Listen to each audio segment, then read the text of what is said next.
Good evening. For those of you who don't know me, my name is Megan Stanley. I'm the interim director of the Pittsburgh Commission on Human Relations. The goal of the Commission on Human Relations is to investigate complaints of discrimination and also to provide education and outreach to ensure that all residents in the city know and understand their civil rights. Tonight, we're lucky to have a very unique event, in my opinion, where we will hear about both the current problems we face in the world of fair housing and also the potential solutions. Dr. Andre Perry will discuss his research on why communities of color are worthy of investment and the trend of devaluation of Black homes, followed by the Affirmatively Furthering Fair Housing, I got that right, task force's presentation of policy recommendations to change those negative trends. The task force has worked hard for the past several years to come up with potential solutions, engage with community members to get feedback, and ultimately use that feedback and write it into the policies that you're going to hear about. My goal for tonight is that everyone walks away both more informed and with hope for the future of fair housing in Pittsburgh. Thank you.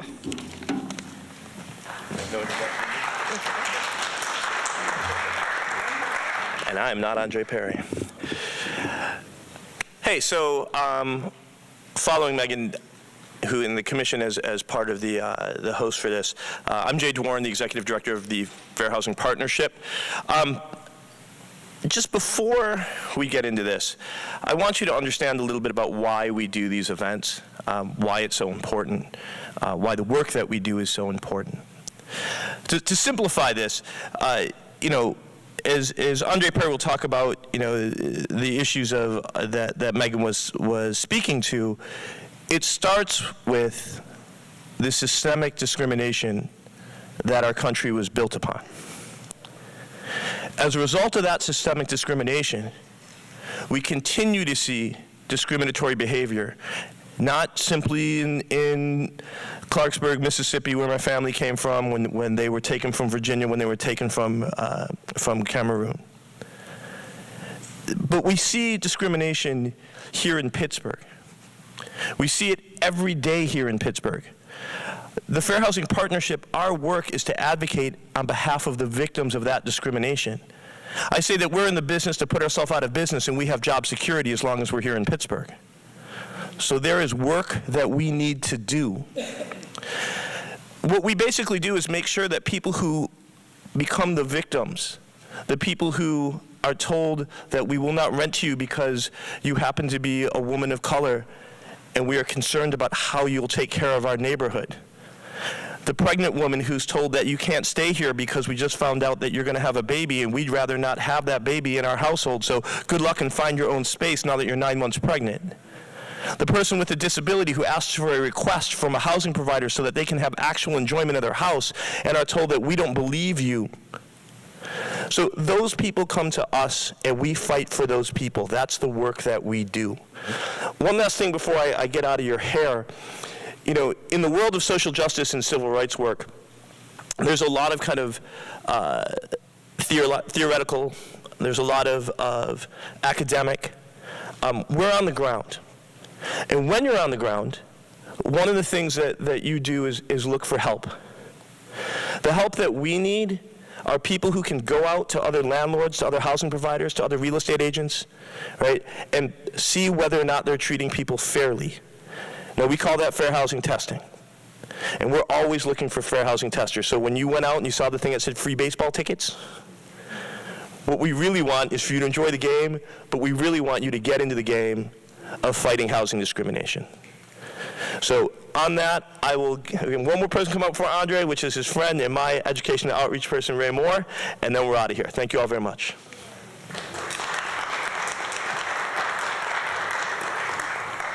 Good evening. My name is Raymond Moore, Education Outreach Coordinator with the Fair Housing Partnership of Greater Pittsburgh. I'm going to be brief because you guys did not come here to see me speak tonight. You actually came here to hear Dr. Andre. Dr. Andre, a fellow with the Brookings Institute, has a long list of achievements so far. I'm not going to go through all those. You can actually go to his website and his webpage. I'm just going to give you a brief story about Dre, and then I'll actually bring him up. Here's the actual guy I know. So back when I was in high school, in 10th grade, had just gotten to Wilkinsburg High School, didn't know anybody, had actually just transferred from a private Christian school, and my parents could no longer afford to send me there. Oh, absolutely. This better? Okay. So I'm sitting in class, my very first class, honors English class, not knowing anybody, extremely nervous. And all of a sudden, some guy walks up to me and just introduces himself, starts talking to me, says, "Hey, my name's Andre. My name's Ray." I'm like, "Okay, great." And then we continue this conversation and we continue this relationship as we go on through high school, and he even pushed me towards a track and actually wanting to run track. Not that this body says, "Hey, I ran track in high school," but he pushed me towards that. And he said, "You know what?" I was like, "Yeah, I always wanted to run." So he's like, "No, I'm actually teach you how to run."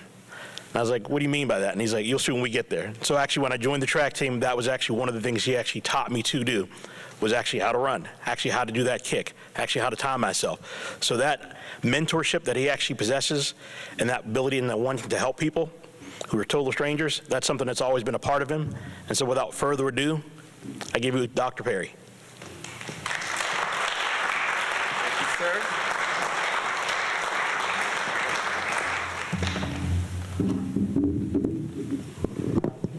How is everyone? Very good. I have a bunch of information that I'm going to share with you, and I definitely believe in setting some ground rules. After we see some information about housing nationally and here in Pittsburgh, I'm going to take some questions. I'd always say this. My goal is to build community, and you'll see why. So when you ask questions, if there's something that's really bothering you, attack ideas, not people. We attack each other way too much, and so I would like that. I also want you to be critical of the information. Too often, you have an expert coming from outside.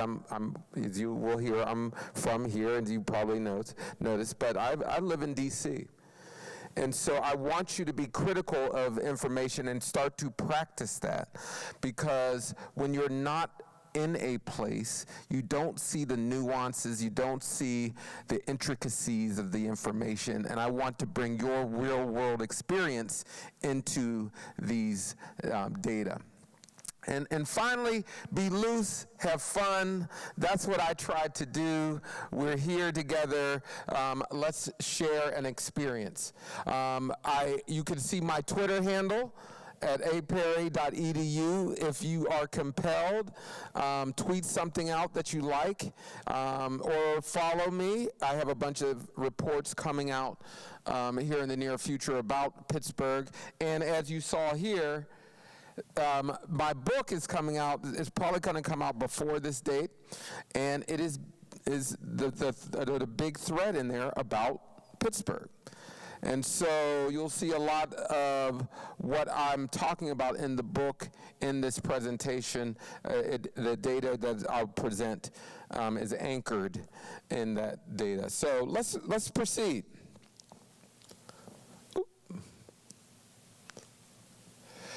First thing, I want you to absorb this. I want you to take it in. There's nothing wrong with black people that ending racism can't solve. The reason why I say this, and I want you to understand that, is when we're talking about communities, we're constantly telling black people what they need to do. And as you will see, structural racism is much more of a cause than individual failings. I'm from here. I heard it constantly. Everything starts at home. And it's a backhanded way to blame parents, to blame mothers in particular, and letting racism and structural racism off the hook. So I should have added this to a ground rule. Absorb it, that there's nothing wrong with black people that ending racism can't solve. Take that in. This is where I grew up, 1320 Hill Avenue in Wilkinsburg, Pennsylvania. That's my home. It is boarded up. Last time I checked, it's pretty much worth $0. And whenever I go back home, I go see the house, because it amazes me that that home is worth $0. It cannot be worth $0. Reason why, This woman, and I'll explain the way the story is told to me. There's a lot of fuzziness, as you know, the way that family stories get passed down. No one completely tells the truth. But one thing is for sure, when I was born, the older woman, let's see if this right here, took me in. My mother was struggling at the time when I was born in the McGee's Women's Hospital. My mother was struggling with my older brother in tow. So she came to the hospital, and she took me to 1320 Hill Avenue. My younger brother was born about a year and a half later. He came to 1320 Hill Avenue. There were other children in the neighborhood that also had struggles. They came to 1320 Hill Avenue.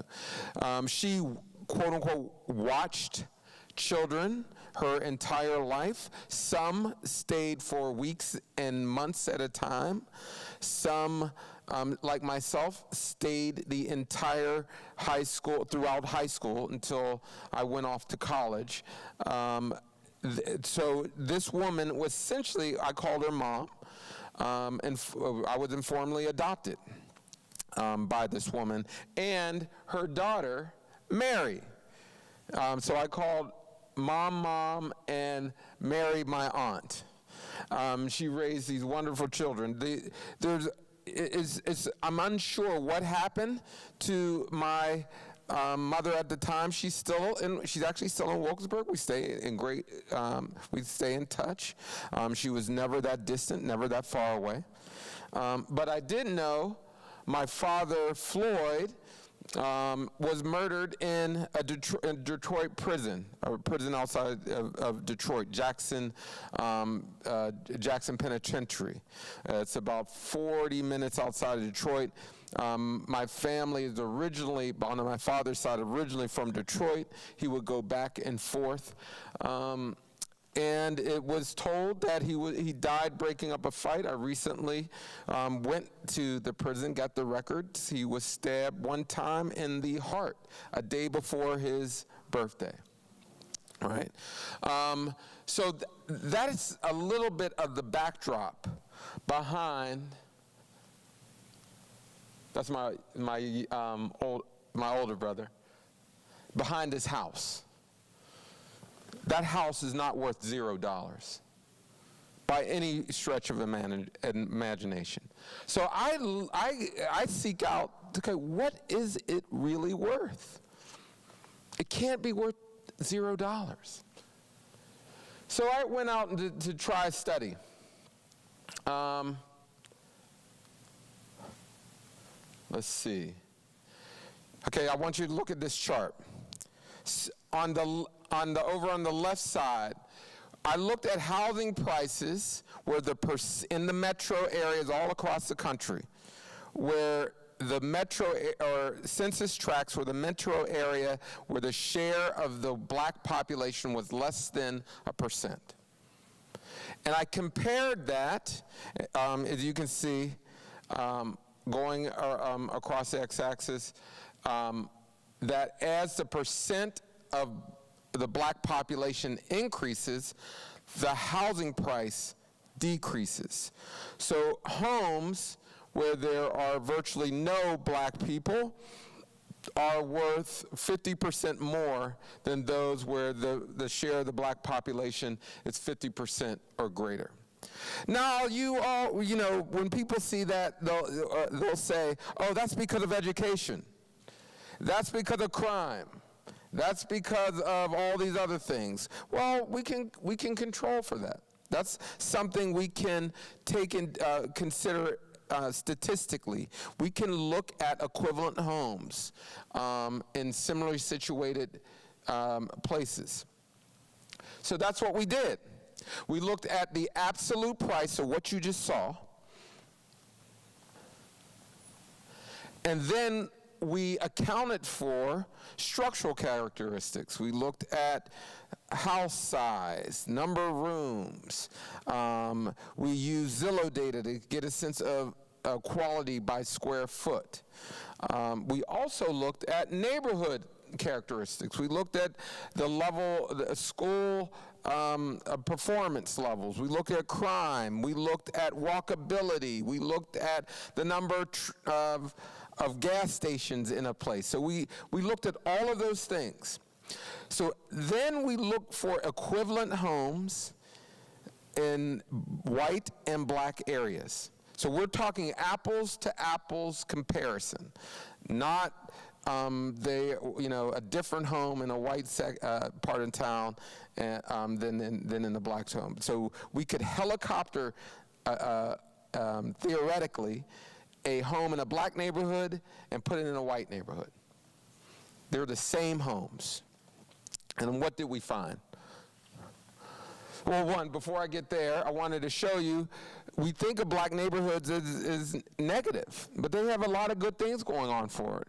Public transportation is generally better in black neighborhoods. Walkability is generally better in black neighborhoods. Schools, as you can see, are worse in black neighborhoods. Average commute times are about the same for the most part. Restaurants, it's what and what for the most part, pretty much the same. But there's some good things going on in black neighborhoods, no question. But what we found after controlling for all those things, there's $156 billion of lost equity. And how did we get to that? So the housing price is 23% lower when you control for those variables, amounting to $48,000 per home, just because of the concentration of blackness around it. Not because of crime, not because of education, not because of structural characteristics, but because of the concentration of black people around it. I just want you to sit on that. That's the only difference. We could take a home in Wilkinsburg and put it in the equivalent situation of somewhere else, and its value would increase automatically. So 156 billion.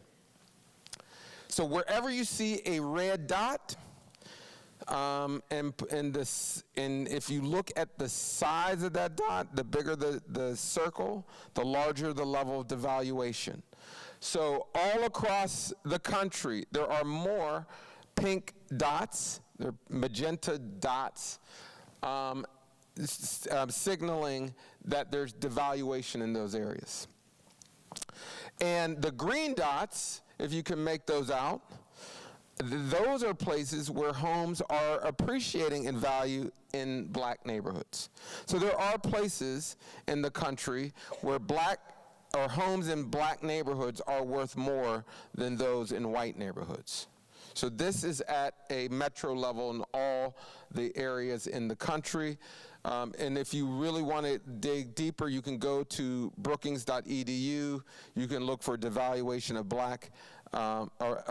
devaluation of assets in black neighborhoods. You can pull it up. You can play with this interactive. You can scroll and do a lot of different things. Oh man.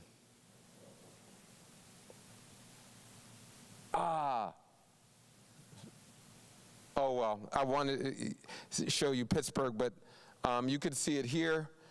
In Pittsburgh, you're talking about 11% difference in homes in black neighborhoods than in white neighborhoods. 11% difference.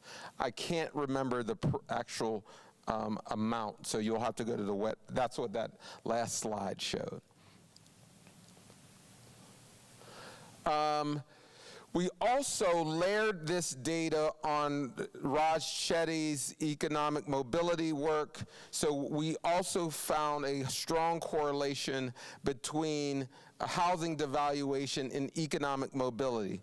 So if you look here, those areas with the highest devaluation had the lowest economic mobility. So it hurts black people. The difference here is devaluation is going on now.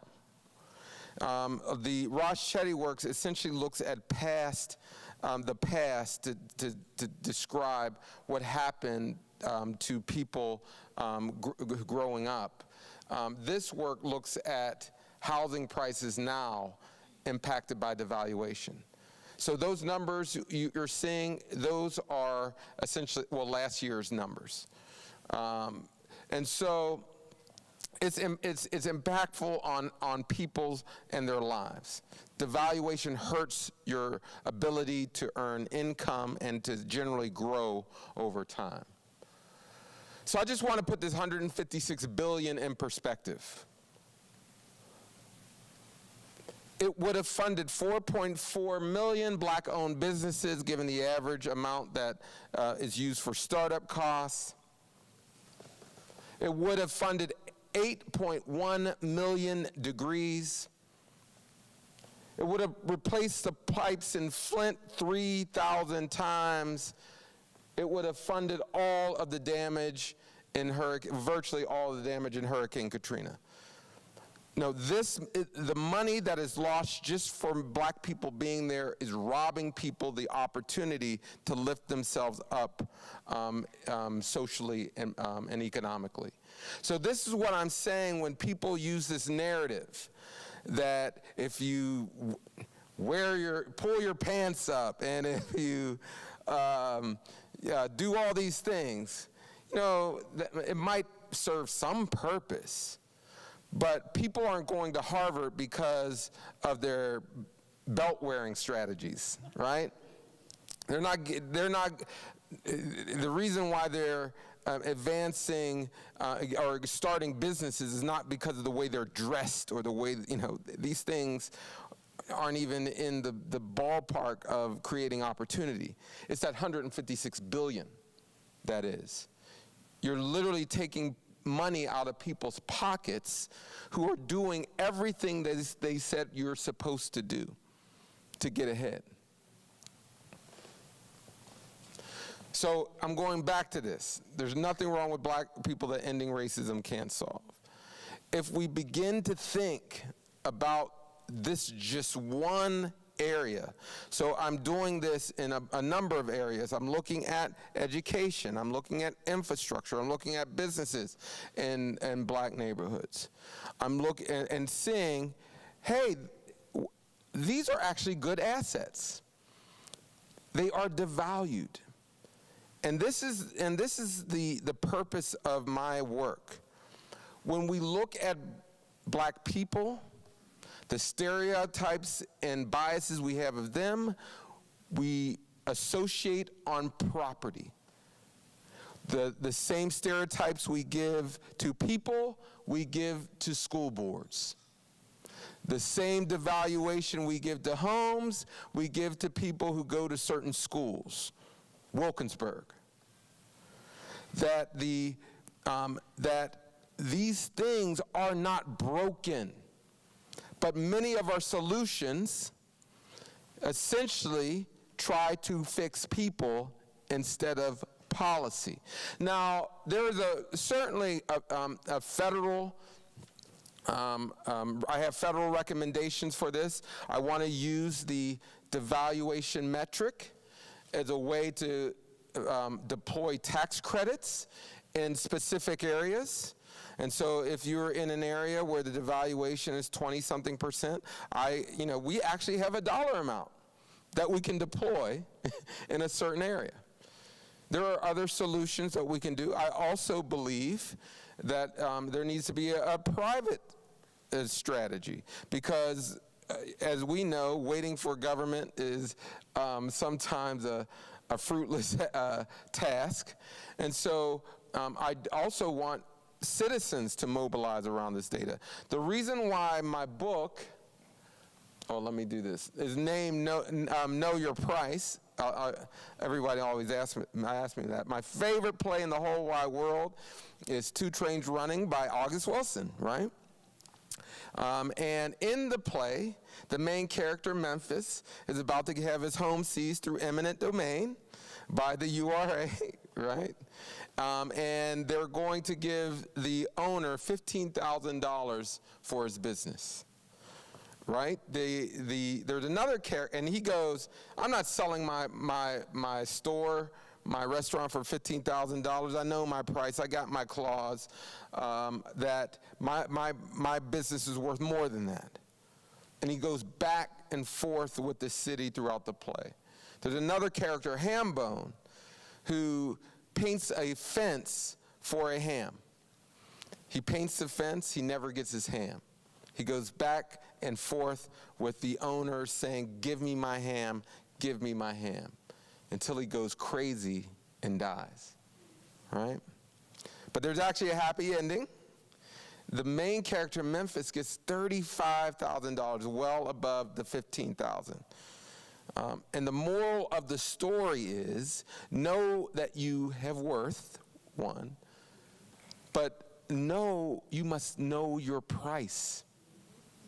People in Wilkinsburg, Homewood, Beltsuver, East Liberty, people on the north side, a lot of folks have pride, a lot of folks have dignity. Folks need to know their price. This notion that this invisible hand is somehow dictating the market, that's not true. The market is made up of individuals who see you as a number. And I don't necessarily think I can change people. A lot of my work, I use data because I do believe in rational thought. But racism is an irrational, psychosocial phenomenon. That people would rather lose money than live together. People would rather go to a worse school than go to school with certain people. That's the way racism works. What I do know is that I can give you information that you can then take to city council members, to state offices, to housing advocates, and say, you know what? My home is not worth $0. It's not. Also, now that you know that your homes in general here in Pittsburgh is worth 11% more in the metro area than if you live in a black neighborhood, what that means is you should actually take more risk. The only way this works is if you take a few steps of risk on the value in your home. So if you were thinking about opening up a coffee shop, do it. If you were thinking about fixing the facade, try your best. Because of all those different variables, if you can chip away at some of those, your value goes up. Now here's the trick about these data.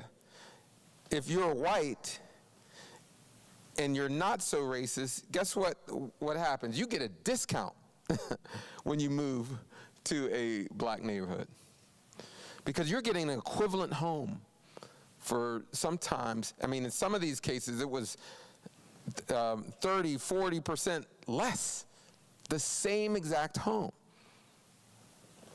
If you're a middle-class black person, you go get that home. But this is the social part of it.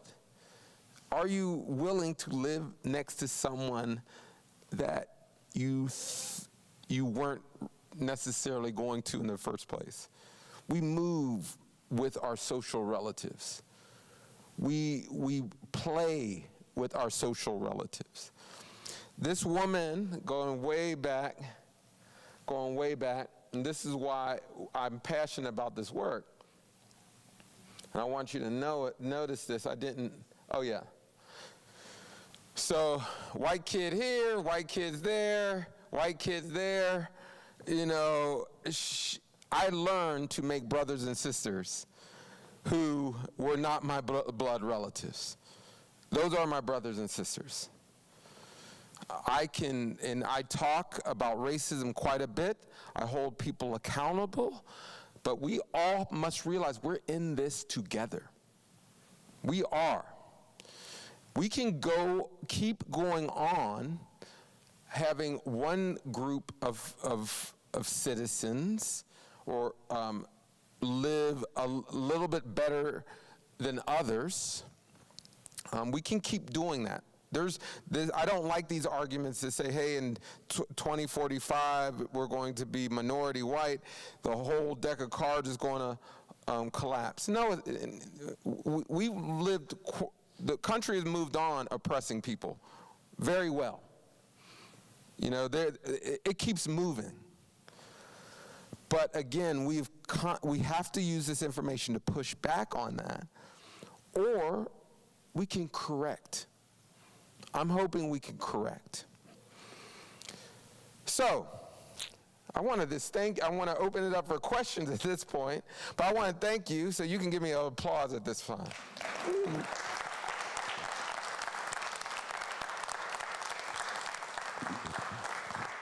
So, questions? Yes, and you're going to make sure you project. I have a mic. Okay, you got a mic. Who has the so question? we got a question right over here. Hi, I just read a book called Root Shock, and it includes a lot of information about Pittsburgh, you know, and the impact of the urban redevelopment of Pittsburgh and how people were moved about. Can you comment on that? Well, you know, what's interesting about Pittsburgh, and this is how the person who raised me got to Wilkinsburg, and it is the story that I just mentioned. There was a major intra-city migration, particularly among black folk, that occurred with the development of the Civic Arena. You know, there were always black people on the East End in Wilkinsburg in particular. It was actually, I still don't know where this nickname came from. It was called Little Africa during colonial times, and so I'm assuming there were black people here. But at in the, what was it, 67, something around that time, the raising of the hundreds of homes created a domino effect that pushed black people east. You know, and then obviously you had the collapse of the steel industry, and you had white flight, impacting the entire region. But those places where blacks were heavily concentrated became very much so. But remember, Wilkinsburg was also a place where you had a decent number of black middle-class folk living in places like Black Ridge or like around Churchill area and all those. So it was a mix. And there was some debate at the time when blacks from the Hill District essentially moved to the east. It caused a little class conflict. But it's a fascinating story of urban development, because just like in Detroit, around the same period of time, they built, I'm blanking on a highway in Detroit. Around the same time they were building the Civic Arena. And so all these places in the 50s, in the 60s, development went through the heart of black communities. And we got to be cognizant of that, because we're trying to develop Pittsburgh again. We always got to be mindful of what we're developing. Now, one thing I do not like when mayors and city council people will say this all the time. The problem with Pittsburgh, the problem with Memphis is that we have population decline, right? That's like one of the worst things you can say to a community.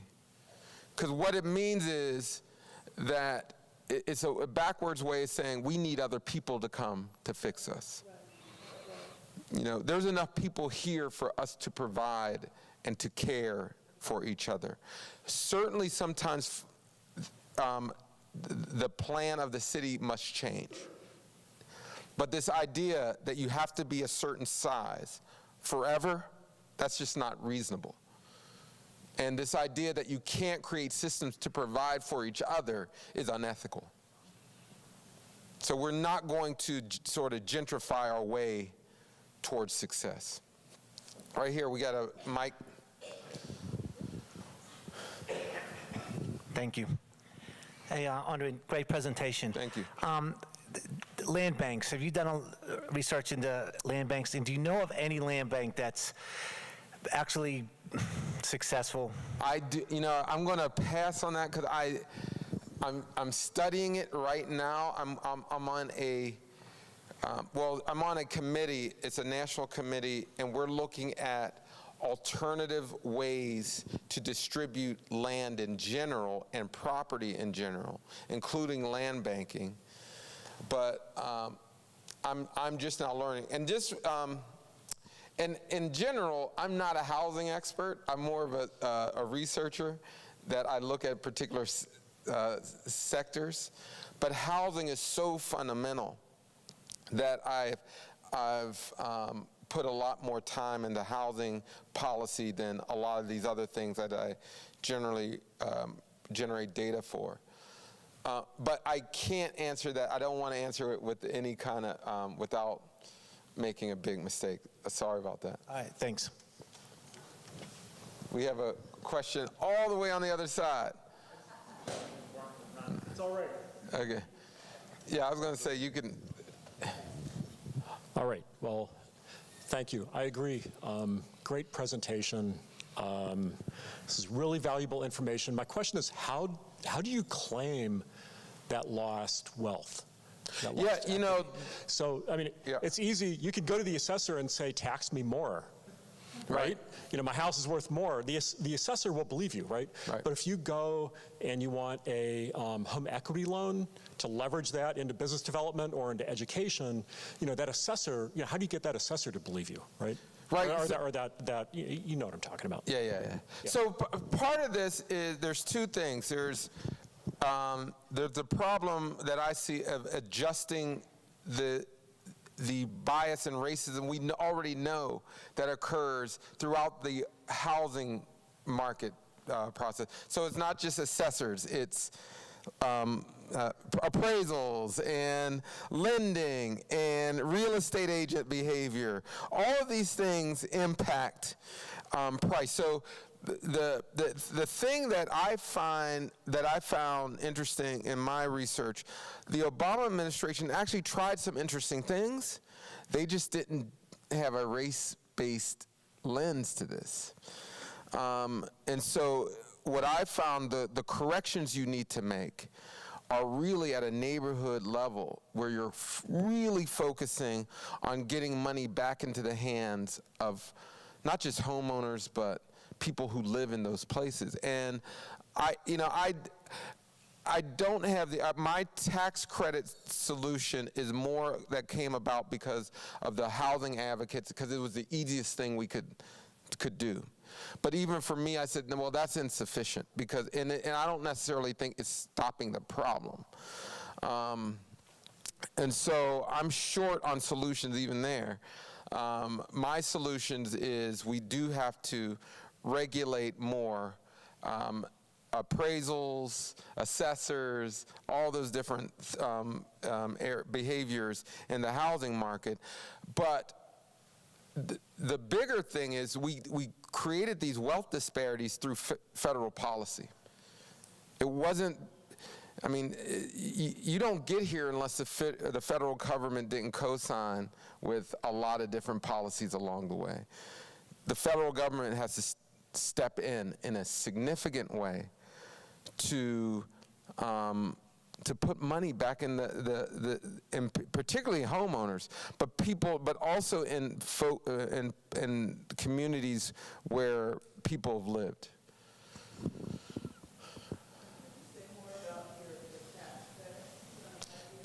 Yeah, so the metric, so let me show you. Oh.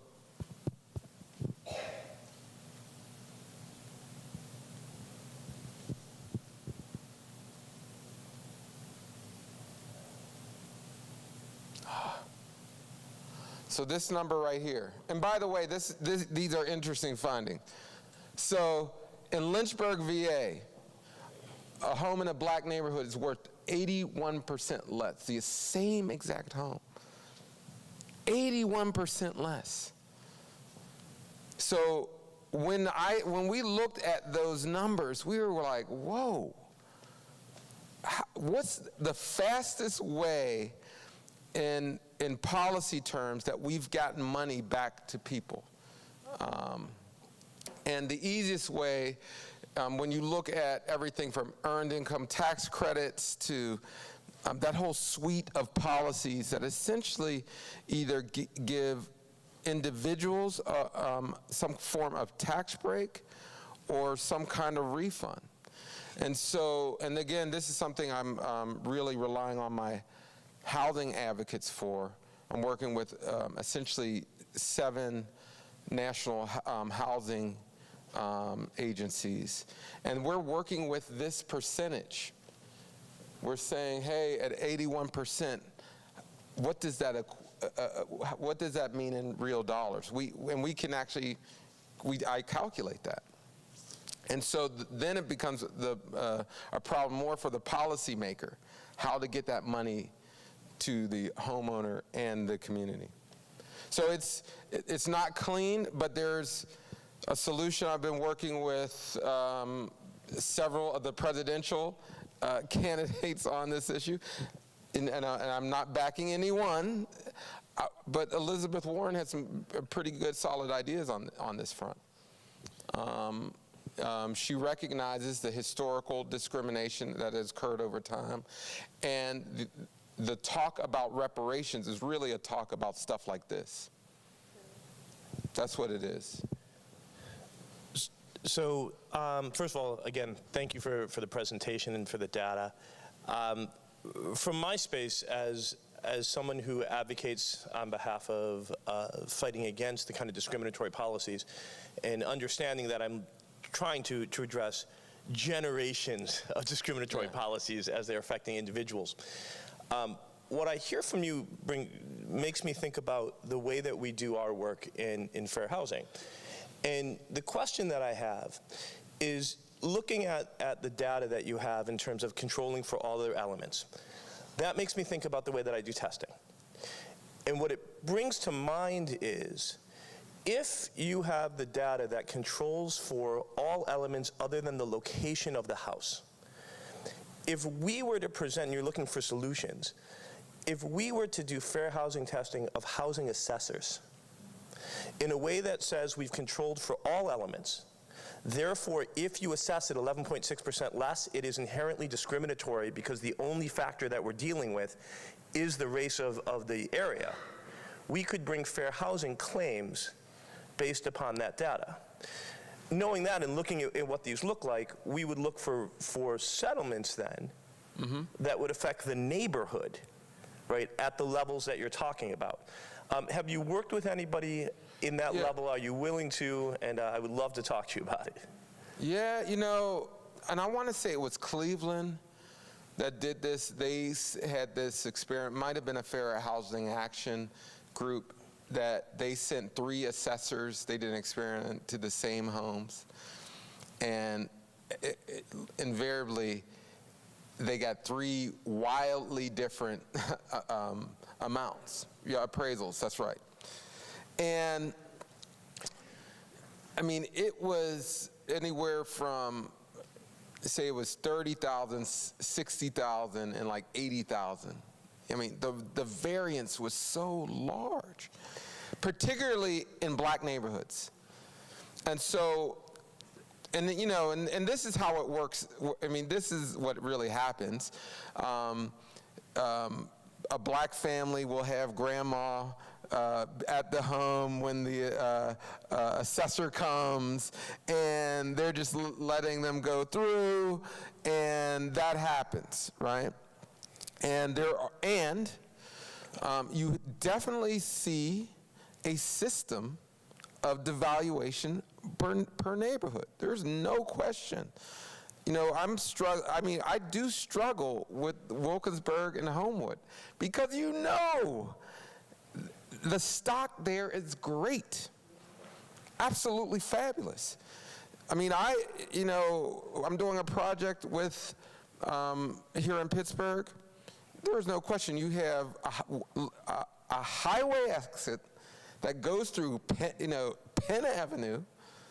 You have real estate where the high schools are. You have great infrastructure overall. I mean, there is no way you should not invest in Wilkinsburg and Homewood. This is not, it's proximity to libraries, universities, transportation, all of these things.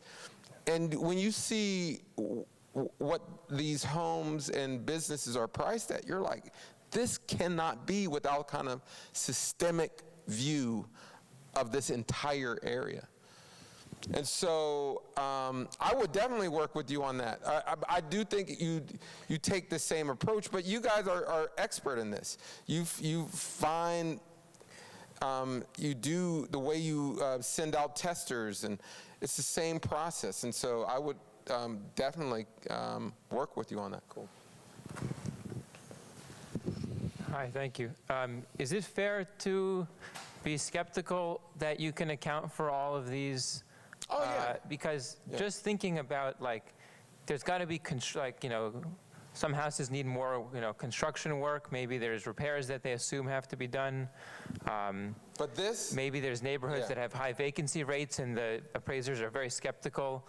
I'm just thinking out loud, there's like, I'm just skeptical that you can even, I would, do you know what I mean? No, but you can do this on your own. Yeah. This is the only data you can pull Zillow data. We created all kind of models. What we saw, this right here is so consistent. Oh man.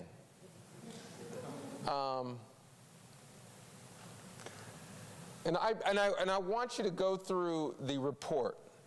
So we literally looked, gas stations, restaurants, walkability scores, and there's a whole slew of things that we didn't put in the report. Every major variable that has been attributed to price change is in there, and then some. So, but this is where people get stuck. They really don't believe black people change price. And it is like, the one thing that stuck out like a sore thumb is that the percentage of black people along the gradient, as it changed, as it lessened, the price kept increasing. There was this too strong a correlation. Now, we've had several, and this has been done before. The only difference between my research is I put a dollar amount on it. Economists have identified the devaluation over time, but now I'm putting dollar amounts to it. Because in my racial equity lens, I'm more or less saying, no, this is not just a mathematical phenomenon. This is a process that takes money out of people's pockets, systemically. So, I would just challenge you to go to the report. And this is something you can do. I always tell people, if you're not a quantitative researcher, go to a university, find somebody and replicate the study. This study is actually not this hard. This is just really simple regression. It's not very complicated. But we did use, why our study is also more efficient is that we use census data and Zillow data. Zillow data is actually more accurate than the census data. There's a lag on census data. And Zillow is actually, a great tool to study this stuff. Oh. And then we got to, oh.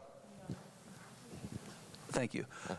It strikes me that policymakers always want to be able to put a finger on a cause in order to point toward a solution. And I wonder, you know, if you've controlled for these things, have you identified what you think are causes as to why these values are so different?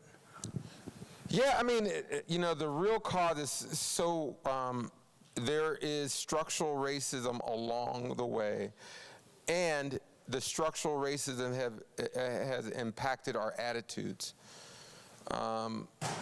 There is, I don't know if you know Ed Meek. Ed Meek, he was a dean at the journalism school at Ole Miss, and this made national news.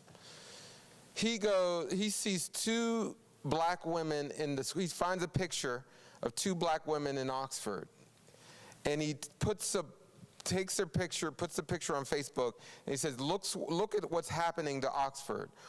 Our home prices are going to plummet.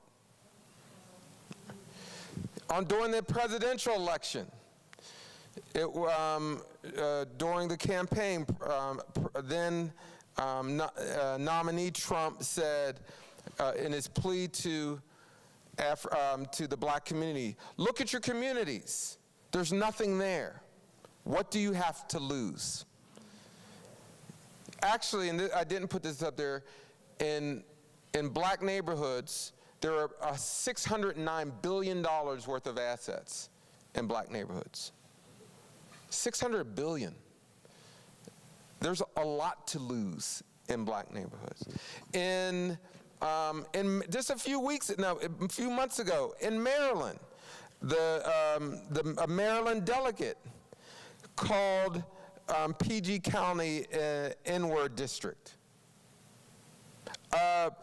You know, this signaling that we give black communities. I mean, I'm from Wilkinsburg. What we think and what we believe in Wilkinsburg translate into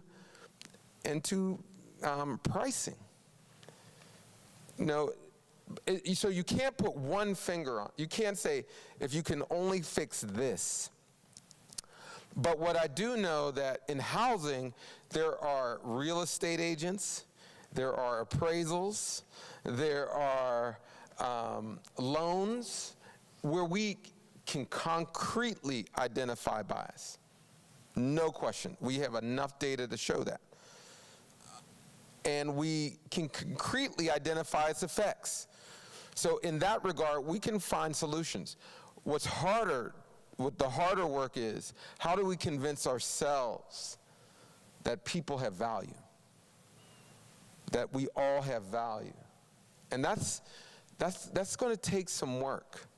That's going to take leadership. That's going to take someone who, and a lot of people who can compel each other. We're worth taking risk. Another, you know, what's phenomenal, when you look at venture capital, right? In venture capital, there's a lot to say about venture capital, but it's really throwaway money for the rich. You're just saying, hey, I'm going to give this startup company, and there's really no risk. You're just throwing money at things. Rarely do they throw money at black startups. Something like less than 2%. It's incredible, and because there's a perception that they're taking risk on a black person. When they give to white people, there's a perception, how much growth am I going to get? You know, we have biases, and we got to figure out ways to change that. And the only way I know how to change that is to work with each other and invest in each other. That's the only way. I got to Brookings because someone took a chance. I got to 1320 Hill Avenue because someone took a chance. You know, at the end of the day, you don't see growth without investment. So we talk about, and I'm at a think tank, believe me, I'd definitely believe in like these higher order concepts, but we talk about clustering and innovation districts and all of these different things. None of that matters if you don't invest in people.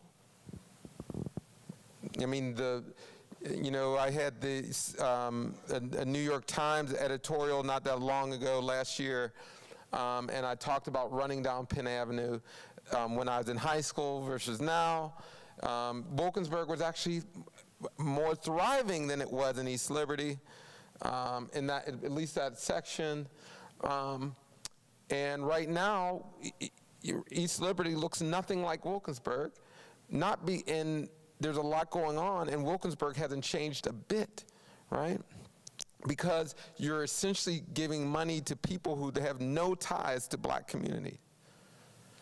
And so you get what you get. I mean, and that's happening all over the country. But at some point, we've got to begin to trust each other, extend trust through investment.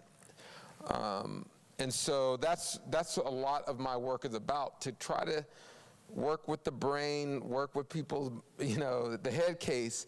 But I also go, hey, look, this is about mom taking some people in, saying, hey, you might be in trouble, but you can learn. And everything is learnable. I mean this seriously, that there's nothing I presented today that you can't learn quickly. But someone must extend the time and the resources to teach. And that's but that's the thing we're reluctant to do. I think you got time for one more question, then I got to hand it over, right? Oh. Excuse me. Part of what we're seeing in the new development in Pittsburgh is coming from the technology companies that are coming into town, and we're also seeing the technology companies bringing along the systemic racism that has always existed with the fair housing cases on Facebook and Airbnb. And so, do you have any thoughts on strategies for what we can do with the local technology companies in order to prevent this bringing along the racist policies through what they're saying is just data in the systems they're creating? Yeah, there's a lot there because a lot of my friends at Brookings, we've been working a lot on various AI projects and the bias in algorithm bias in products. So you have that.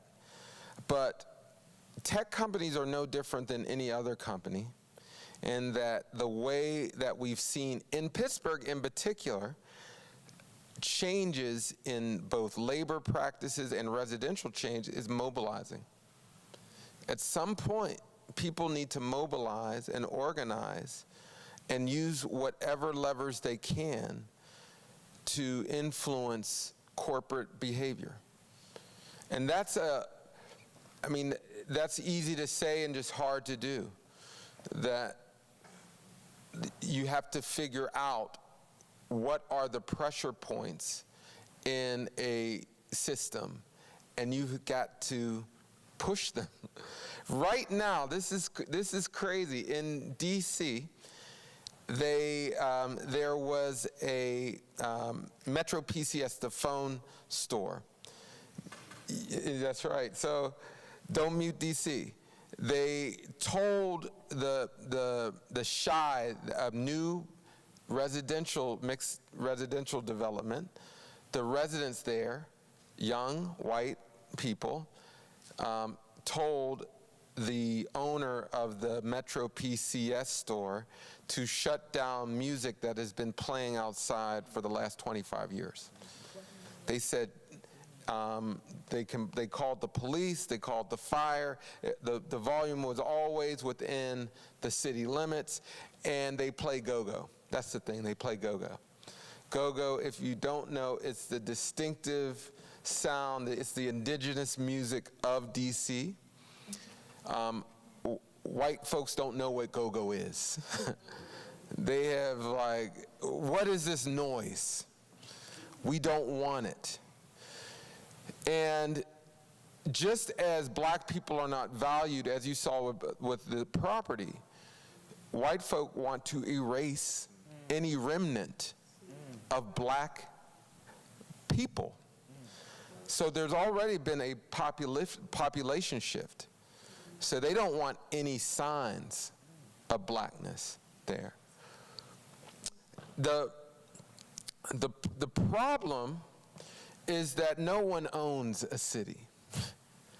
But what they did was, someone mentioned it, Don't Mute DC became a hashtag. And just yesterday, they literally shut down the streets. Now, sometimes it gets that just basic. Sometimes you got to shut things down. I believe in much more policy-driven ways. I work at a think tank. That's what but sometimes it really does take whatever you have. Yeah, exactly. And now the Metro, they worked it out. Metro PCS can play the music outside. But nothing comes without some type of resistance. And so you got to figure out what the right levers are to pull in any situation. But it's hard. People are frustrated, and that frustration oftentimes thwarts us from working together. But I do think there's enough good people in Pittsburgh who are willing to work together to solve some of these big problems. So I'm getting the hook now, but I wanted to thank you. It's always great to come back home. I just have to say, I went to Wilkinsburg.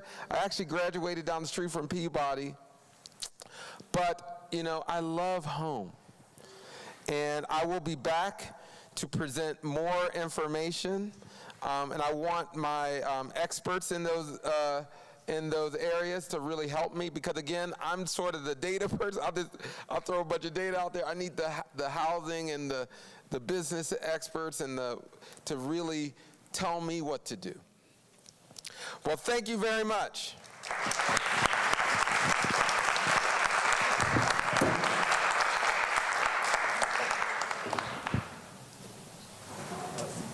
Okay, so we are going to transition now into our Affirmatively Furthering Fair Housing Task Force presentation.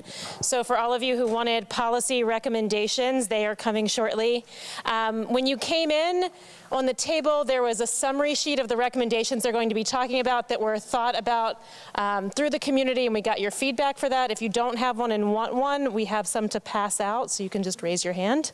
And I want to invite up Commissioner Helen Gerhardt. It's her last day, really, with the Commission on Human Relations as the previous chair of the task force, as well as Paul O'Hanlon, Shirley Fuller, and other members of the task force that are here that want to talk about the recommendations. Great. Hello. We have a whole crowd here of folks who've been part of this.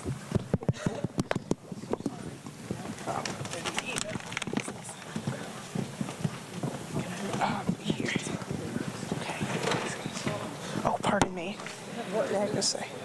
I've got a few more mics here, so whomever wants one. I'm sorry, I didn't know who was going to have. No. Okay. I was going to say there's another mic, just keep passing. Celeste, would you come up here? Okay, awesome.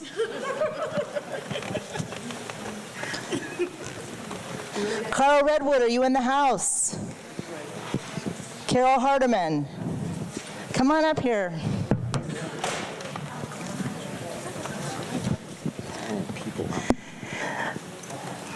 Was that a request for 5 minutes? Yeah. Okay.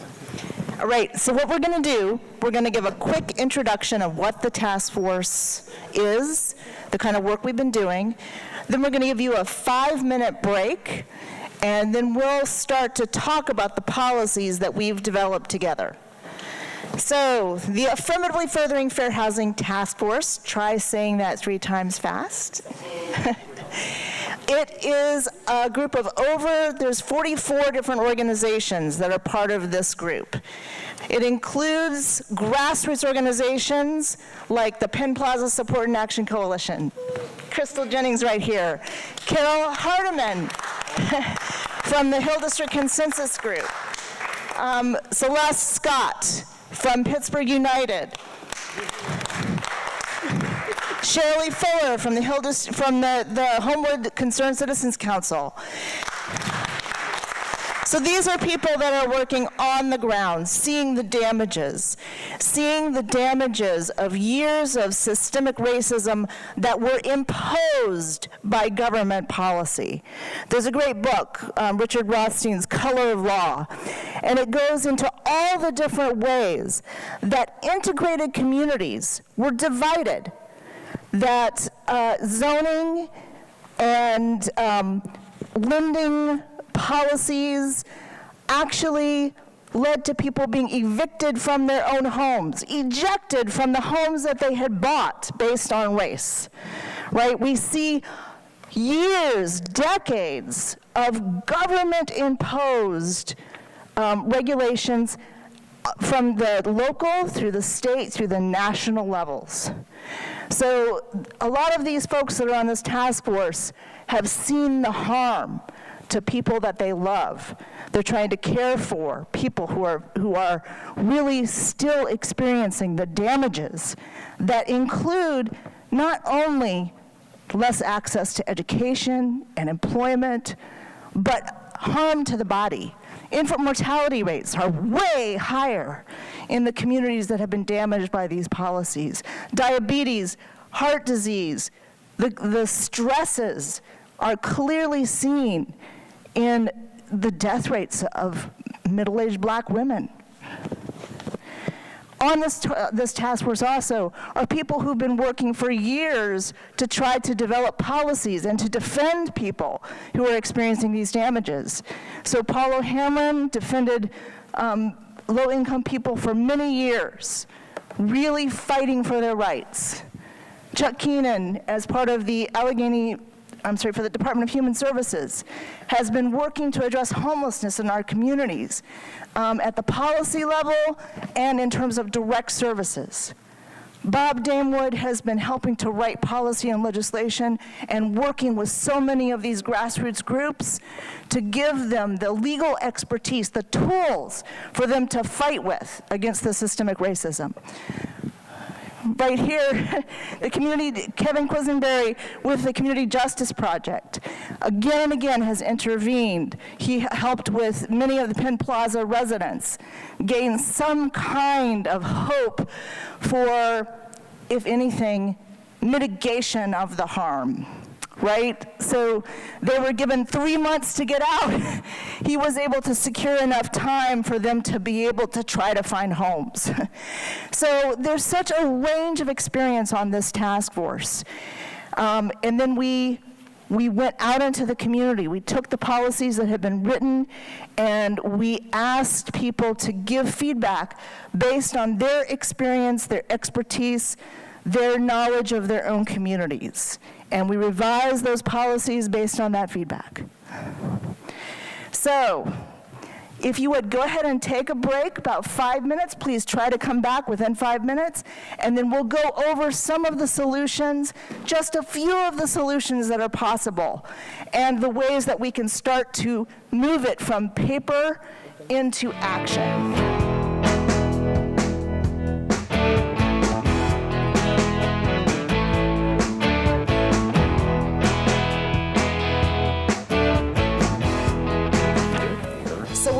We're going to just go over these summaries of the policies that we've been developing, and then we really want you to have a chance to ask more in-depth questions. So a lot of the folks that have helped to author the policies are in the room, as well as people who have experienced the conditions that these policies are meant to address. Does everyone have a copy? There are other copies out in the lobby. You can pick those up. You can see the full policies at the website that's listed on the back page of these summaries. There are references, research, examples of other places that these policies have been tried. Not all of them are in this country. Like with community land trusts, they're very successful models in Europe and Canada as well as in this country. And we remain open to your feedback, to your knowledge, and to your expertise. So there's contact information at the Pittsburgh Commission on Human Relations website where you can continue to give your feedback. So the very first one is fair housing criteria for the assessment of proposed development projects. And we have to remember that segregation, discrimination in housing was imposed by policy. I've been part of city government, part of the Pittsburgh Commission on Human Relations for over 4 years now. And we in government have a responsibility to repair the harm that government has done. Right now, when we look at development criteria for how we decide what we're going to develop in terms of housing or commercial development, right now we require an environmental impact study. But we do not require an assessment of how a development will affect patterns of segregation that we have a responsibility to repair. So this first proposal basically says we need to assert our duty to affirm fair housing. Right now, the Planning Commission has a criteria called social impact, but it's not specific enough. In fact, Planning Commission members said, this is not specific enough. We don't know what you mean, right? So fair housing law lays out some pretty specific things. Right now, people are being displaced from critical amenities like healthy food, public transit to get to food or to jobs or to healthcare itself. More and more people are being pushed out into the ring suburbs where they don't have access to critical needs. So Crystal Jennings is the daughter of one of the Penn Plaza residents, one of the biggest symbols of gentrification, right? A mass displacement of people, over 300 households. But that's happening all over the city, far less visibly. So whenever there's a new development, what this asserts is that impact, the patterns of segregation for protected classes, whether it is African Americans or people with disabilities or seniors, we need to look at what the effect will be, and it must be taken into account. So Bob helped to author this. Bob, did you want to say anything more about that? You got it. You said okay. Any other comments from anybody else here up on the stage? Okay. Any questions on this one from the audience?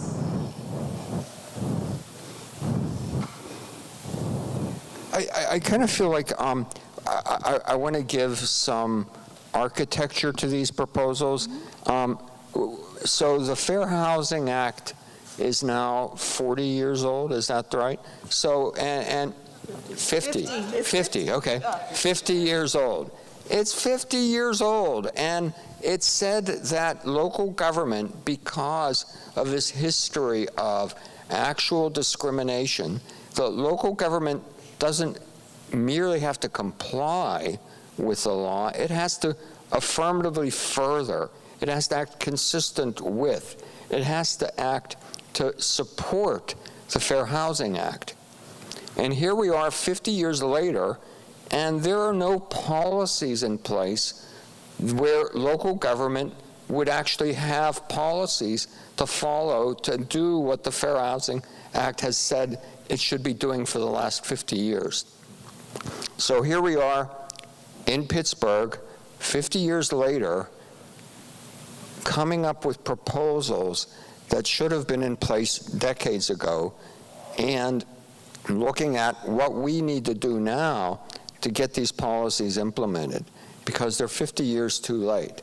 And so these are not just ideas that we came up with because we think it's a good idea. We looked at what is it that the local government could realistically do to affirmatively further fair housing, to comply with their duty to do these things, and noting that these policies right now do not exist. And if we are to get them passed, it will require all of us to work together to make that happen. So I think that it's important to hear these, not just from the standpoint of these are ideas that people came up with, but if local government was to affirmatively further fair housing, are these the kind of things that it would do to really implement that? So that's the only thing I would say. We're allowed to ask questions? Of course. Yeah. So I think this is a fascinating and amazing idea. How do you implement it? My question is, like, who does the market study to determine what the housing needs of persons of protected classes in the geographic area are? How do those protected class people get identified? You know, and who does that analysis? Well, the developer could do the analysis, or the planning department could do its own analysis. But right now, if you look at market studies, right now, any project going for development plan approval has to go through the Planning Commission, and they have to provide market studies, they have to provide evidence, like Helen said, of environmental impact, of economic impact. The market studies dissect the market into all these technical categories. Seniors, childless couples. I mean, you can find. I mean, I can't remember some of the terminology they use, but they dissect people looking for housing in amazingly detailed ways. Right? What they don't identify is people in protected classes, right? And who can, who can afford those units, who lives in the market area, how often do they move? So nothing is done to identify whether housing will be effectively made available to people in protected classes. And, so to put in the context of Penn Plaza, here you have, a 300 and some unit development, 200 households who were displaced. The majority of those households were African American, many were seniors, many had disabilities. If you looked at when Gumberg was proposing a housing development on that site, if you looked at what they were, the rents that they would have been charging, and if you looked at the median incomes of people in those protected classes who were being displaced, it would be difficult to determine that the people who were being displaced had a realistic opportunity to live in the new housing, right? And so what this says is that there at least needs to be that analysis. And, that needs to be, if, like Paul pointed out, 51 years ago, the federal government said that jurisdictions receiving federal money need to affirmatively further fair housing, and that applies to all housing decisions made by those jurisdictions. Well, how can we affirmatively further fair housing if we don't ask that question? Who is realistically able to live in the housing that we're approving? And so that's all this says, is that there needs to be that analysis. And we're also looking at local government, which actively incentivizes, which gives tax breaks. There's this gigantic LRTA tax break. The Gumbergs boasted that they were going to put money into a fund for affordable housing. That was actually tax break money. That was our money. It wasn't their money coming out of their pockets. It was simply a share of the tax breaks that our local government had decided would remain. These are tax breaks that are going to wealthy developers and landlords across Pittsburgh and some of the hottest market areas we have, including Lawrenceville and East Liberty. And so the Gumbergs were being paid to help displace people who had lived in the area for generations. Miss Myrtle, her family lives, and Miss Mabel, their families lived right there, right? Miss Myrtle could walk down a few blocks to babysit her grandkids. And, most of these folks were displaced out of the city. In many cases, places where there was not good public transit. So that for, those who were like Miss Myrtle and Miss Mabel who were out in Verona, it was an 80-minute bus ride, one way to get into the city. So it's not simply a matter of, imposing government restrictions on what businesses can do with their own money. It's what our government is doing with our money. Can I chime in just to respond to Casa's question just a little additional response? The couple of basic things that any fair housing analysis should look at, like Bob mentioned, one is segregation. Does this proposal further create segregation? Does it reinforce a pattern of segregation, or is it desegregative?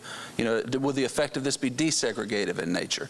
And that's part of the affirmatively furthering duty, is to help desegregate patterns of housing. And the second thing is, denial of opportunities.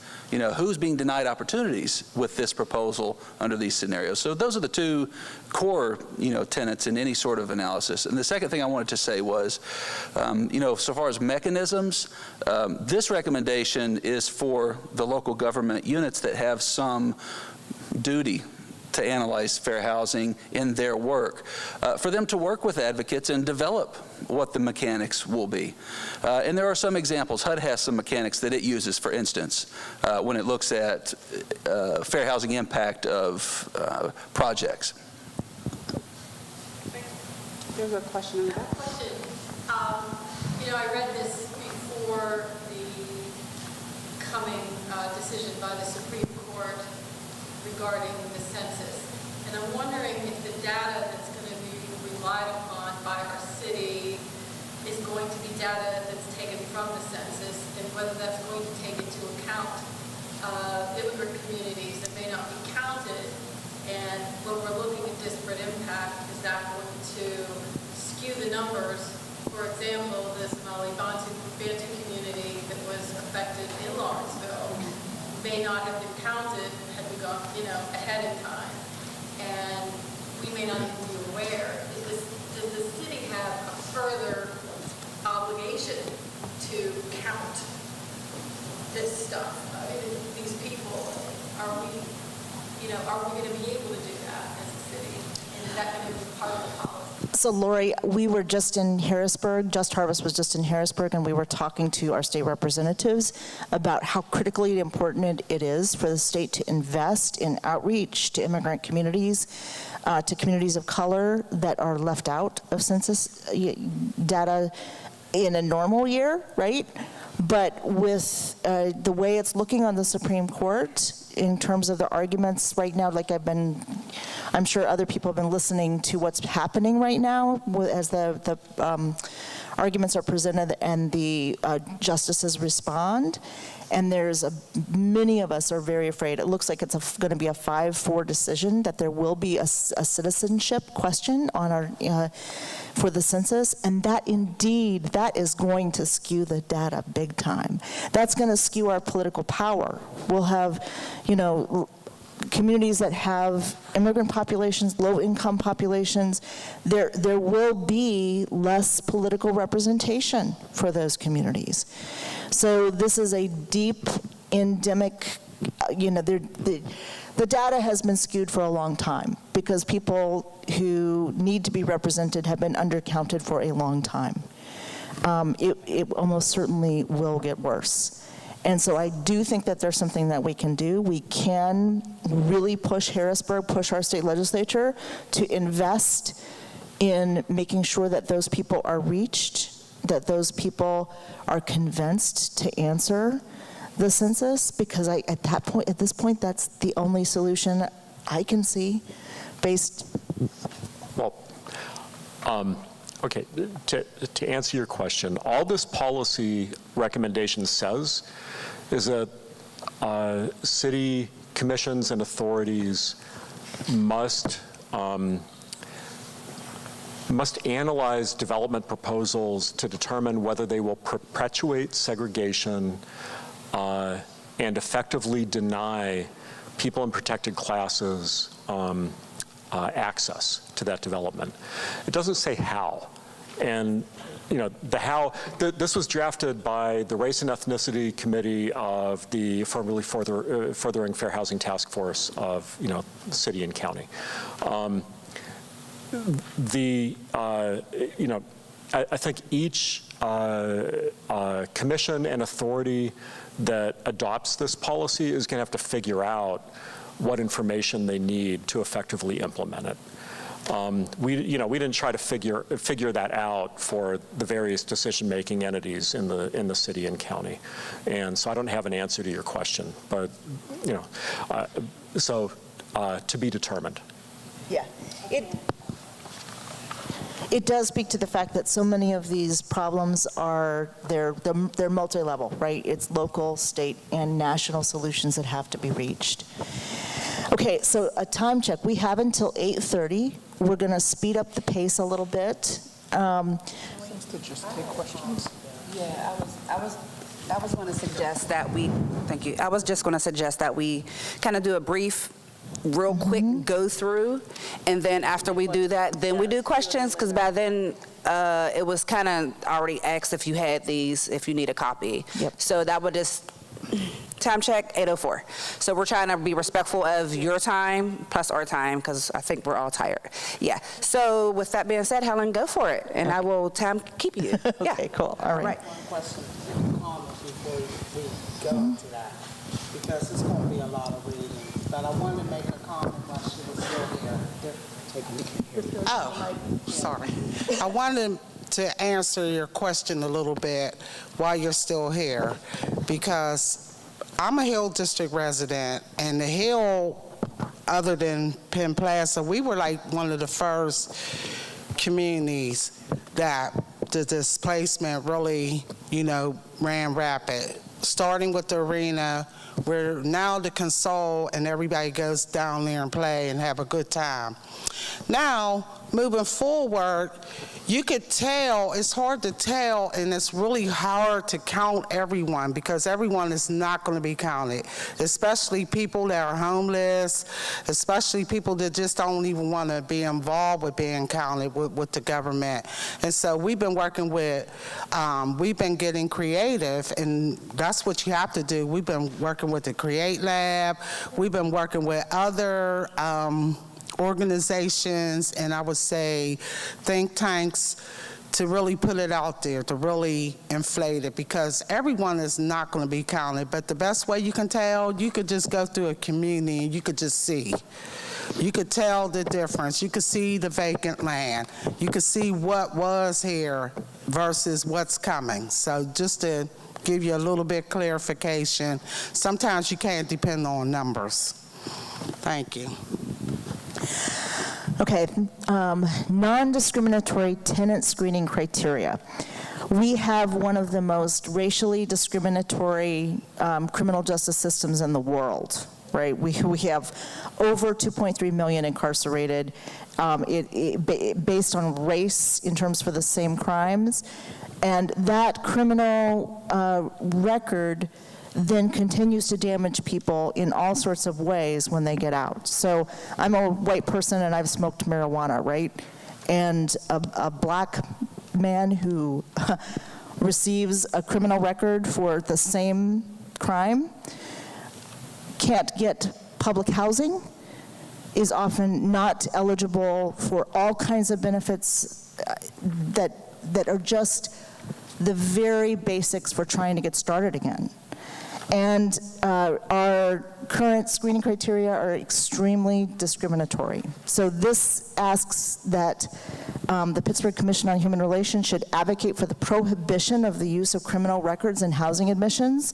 As Chuck can tell you, the data does not support the bias against tenants who have criminal records in terms of their actual, their performance as renters.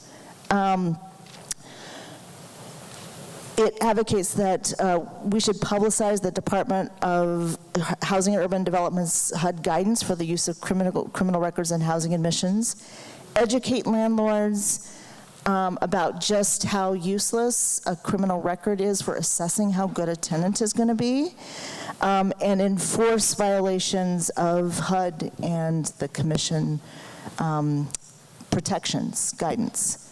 Anything you want to add? No. Okay. We're going to go through the entire thing, and then we're going to take questions. So hold that thought if you have questions.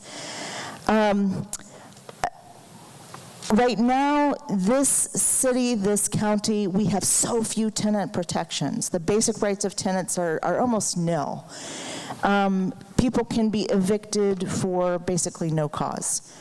I have talked to so many people who had their sewer back up and they complained about their sewer, and then they got eviction notices, right? So they have been a good tenant. They've always paid their rent on time. They've always paid their utilities, and they make their landlord angry, or they hold their landlord to basic accountability, and they're out, right? So this would establish, as many other cities have done, good cause eviction standards, so that there are rational reasons why a landlord would evict someone.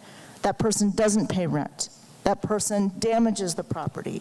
That person plays music, at decibel levels at 3 a.m., right? There would have to be rational reasons for evicting them. It's shocking to so many people that right now there really are not such basic standards. And when our current eviction system, we've all heard about the right to counsel for criminal, the right to counsel in criminal cases. There is no such right when someone goes to an eviction proceeding in eviction court. And so it's the people with money, it's most often the landlords that have legal representation. And so many times when a tenant goes and tries to plead their case and show that they were a good tenant and that there isn't a good reason for their eviction, they do not have someone by their side who knows that system and can help them get through the process. So there are folks here who have really spent years representing such people, but the funding for organizations like the Neighborhood Legal Services have been drastically cut. And so that organization basically only serves people who are in public housing. There's plenty of work for them to do just to fight the housing authority in terms of meeting very basic requirements, basic legal requirements. So this would also, it advocates for robustly funding eviction defense, legal assistance for low-income renters by legal aid and pro bono attorneys, and potentially the law schools. This isn't enough. This is what's available under our current system. This is what we can do on the local level. There are certainly changes that could be made on the federal level that could actually create a level playing field. And we, in terms of how we can use discretionary planning and zoning approvals, we can use those tools. We can use tax breaks, incentives, zoning codes to make sure that landlords actually incorporate good cause requirements into their leases. Anything else? I just wanted to add one comment. People may not realize the greatly different rates at which African Americans are evicted versus white people, and folks with disabilities are evicted versus folks without disabilities. There's a clearly documented correlation, between eviction and a person's status, their protected status under the Fair Housing Act. I just wanted to add, that's why this is a fair housing issue. That's why this task force is looking at eviction through a fair housing lens, because the effect of eviction disproportionately impacts those who do have protection under the Fair Housing Act. Andre Perry talked about the ways in which homes are valued. Part of that also has to do with how cities invest the funding that they have available. So there's been a long-standing misuse of community development block grants funding in this city, so that money that was intended to be over and beyond the basics of things like paving roads and just maintaining basic infrastructure, it is being misused for those purposes. So that, and Bob, could you explain this maybe a little bit better, or maybe Kevin, because I know you've been directly involved in this? All right.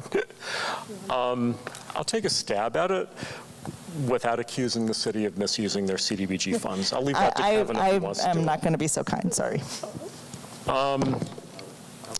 But I know there are several members up here who will accuse the city of doing that. I'll pass. Okay, but the presentation that we just saw about the devaluation of African American communities, combined with the fact that white homeownership was incentivized for decades in this country and subsidized, right? While the housing policy for African Americans was rentership, that creates serious wealth disparities, and that creates disparities in property taxes generated in largely African American communities, and it impacts the amount of investment in those communities and the tax resources that are available to pay for amenities, right? So, everything when you think of, a community, whether it's schools, streets, transportation, housing quality, what have you, it all flows from policies that have created disinvestment in some areas and investment in others, largely, or at least partially, on the basis of race.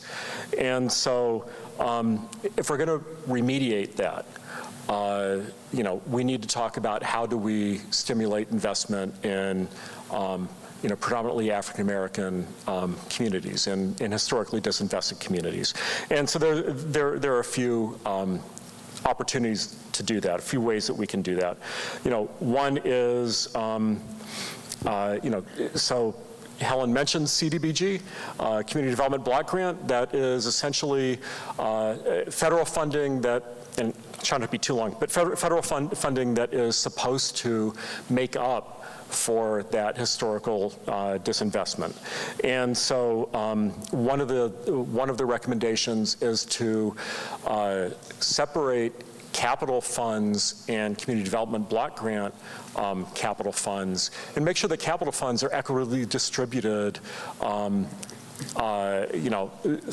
throughout communities, right, within a jurisdiction, and then add the community development block grant funds on as an add-on, as an addition. So that's one of the recommendations.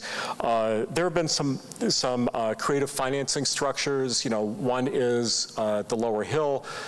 So we recommend the financing structure that was developed there, the Greater Hill District Reinvestment Fund, where half of the tax benefits generated through investment in the Lower Hill will be expended in the Greater Hill District.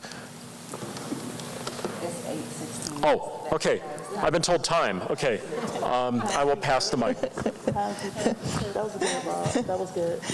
Okay. We got more. Robust mandatory inclusionary zoning, we've been hearing a lot about that with the adoption of the iPod in Lawrenceville.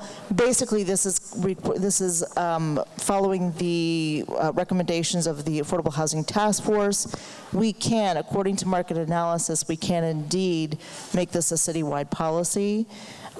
This recommends that new developments, yes, have a substantial number of units affordable to very low-income residents, 50% area median income, and 30% AMI or below. And for sale developments should also be affordable to low-income residents at 80% AMI or below. Support community land trusts. Community land trusts are a way to decouple housing and communities from profit. So this is a way that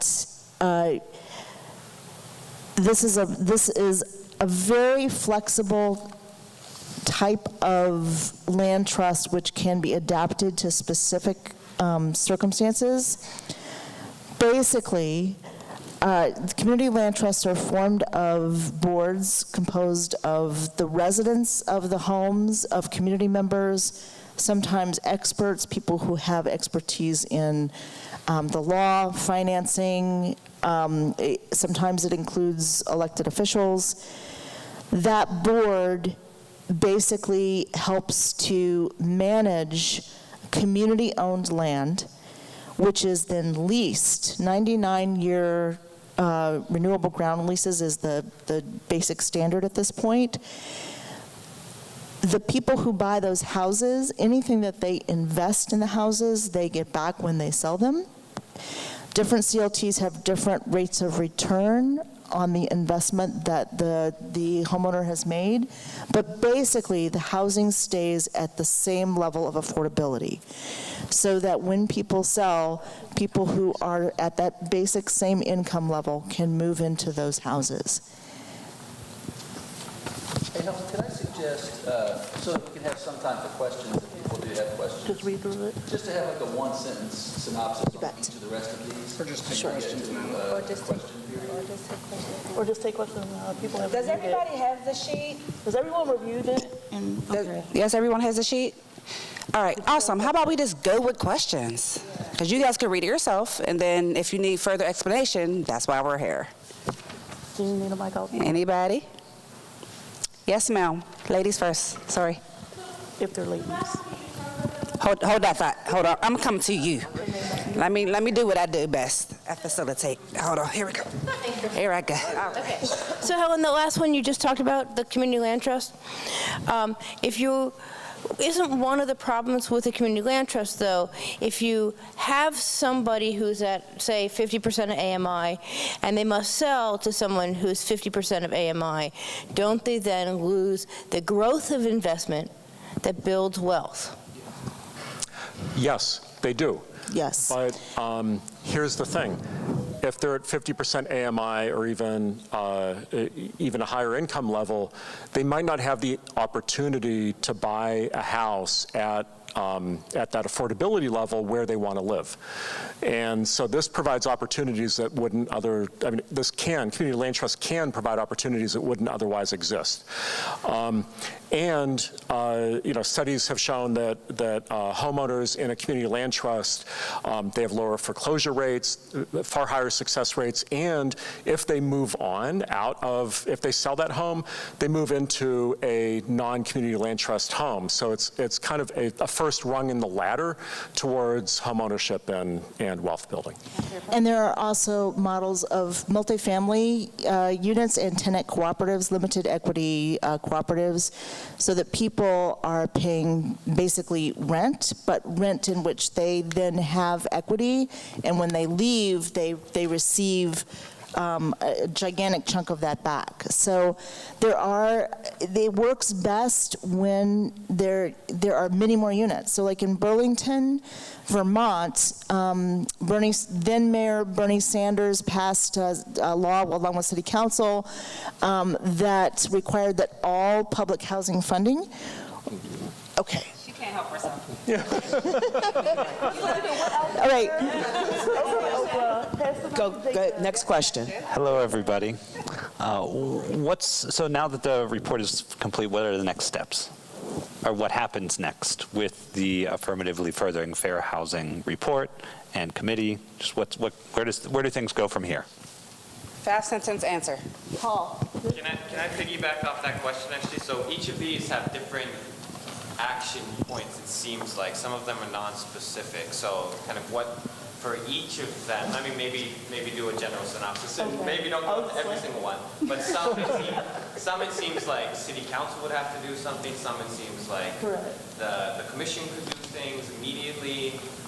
So if you could, I guess, bring that into it. Well, I think that the short answer is that there's no blueprint yet for how we proceed. And what we had in the process of developing this was a fairly diverse assortment of entities, everything from governmental entities, advocacy entities, community organizations. And I think that probably the first step is to go through a process of divvying up ownership or responsibility for furthering things. But as you kind of, I think, correctly pointed out, action, each proposal is somewhat different in terms of what actions to be taken and by whom. And so I think that I foresee a process in the next, say, 2 to 3 months where we develop an advocacy plan to get implementation. I know that I worked on this probably for 2 years, and I'd really hate to have that not end up becoming policy. And so I really encourage all of us to kind of stick with it for the next step. But the short answer is there's not a blueprint yet. With 5 minutes to spare, is there one more question before we let, there's 2. All right, 2 short. Althea. Hold on, I'm coming. Thea has been to almost every single meeting we've had. I think I've seen her at almost. Go ahead with your question, Althea. I wanted to ask, with the push for the Lawrenceville mandatory inclusionary zoning, is there, do you foresee a way where another pilot could start in another area without having to wait until this 2-year period is over for Lawrenceville testing? Short answer. Bob. Yes, there needs to be political will to do it. So any neighborhood that wants to do that should talk to their council representative. And I mean, that's the short answer, and I'd be glad to talk to you about it afterwards. Time check. We got 4 minutes. One more. Is that it? We're good? Where? No, he said he was raising his hand for her. Oh. All right, Helen, now you have 4 minutes. You got something? It's all for you. Paul is, wanting to spearhead this, and there are folks here, Celeste Scott, Crystal Jennings, Jackie Smith. They have been convening meetings that bring together community members. And these are things that group could fight for, right? Did the survey document get printed? Do you know? I mean, I haven't seen it, that we did where people could indicate support the survey document. Yes. So as you came in, there was a survey, and we asked you to share your contact information. We ask you to put a check next to the things that you would be willing to take. Do people have that survey document? Yes. Oh, okay, yeah. So the truth is, so to answer the question about sort of the next step, part of what we saw was if people could indicate where they're passionately interested in, which policies. I think that the next step is to try to identify sort of subgroups of folks and organizations that want to spearhead efforts behind each individual policy. So if people could fill that out, that would be helpful. We can't continue to keep doing this on our own. Can I make that? Like, you know, 2 years. Yeah, we need to organize, and we need you guys to do that. So, am I on? So the next steps are the task force continuing its meeting, as everyone has stated, but that we will need advocates along with each recommendation, and looking for the community and looking for you guys to come up with and to help us as we go through the process. So those that are interested, please make sure that you stay in touch. We will be, as the task force, continuing to meet and keeping up to date with where we are with the recommendations. We'll let you know the date of when it will be going before the mayor's office, I believe. That date and that announcement will be coming, so that everyone is on board with that and so that you can be there to support us when that goes forward. It has been submitted to the commission, and so we are going to need your support. We are going to need individuals, residents, as the speaker spoke this evening. We must come together because it affects everyone in the city of Pittsburgh, regardless of race, creed, nationality. We need support. We want your support so that we can support you and your families and our communities in the city of Pittsburgh.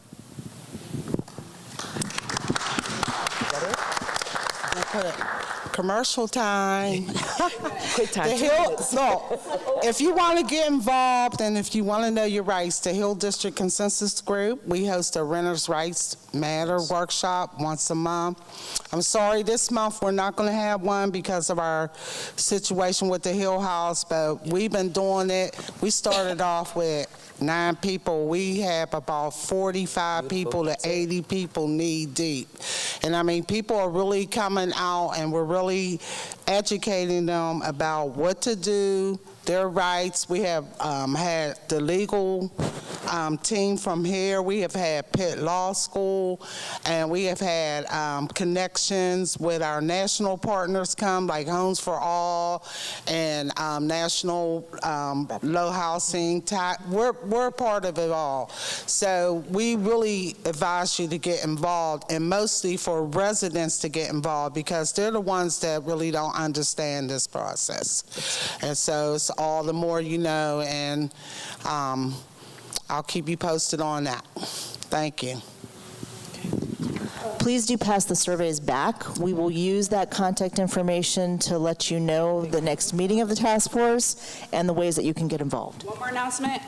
1, I'm going to collect your surveys, and 2, Celeste's announcement. You want me to, I think Crystal just wanted me to talk about the Housing Justice Campaign table that we have at Pittsburgh United. Organizations and individuals are welcome. We meet bi-weekly. And so the next meeting is next Wednesday at 1 o'clock. But yeah, so Pittsburgh United does have that. I think we all work together. Attorneys, Bob, and advocates, and like we all do work together. So I think like the next steps are us and people power. I know people thought we couldn't do the Housing Opportunity Fund. People thought there would never be a mandatory inclusionary zoning in Pittsburgh, and that's happening. So I think, like Dr. Perry was saying, we have to find those pressure points, organize around those, build the political will, and kind of dismantle the system and build it back up. That might be radical, but I'm just saying. On that note, thank you everybody for coming.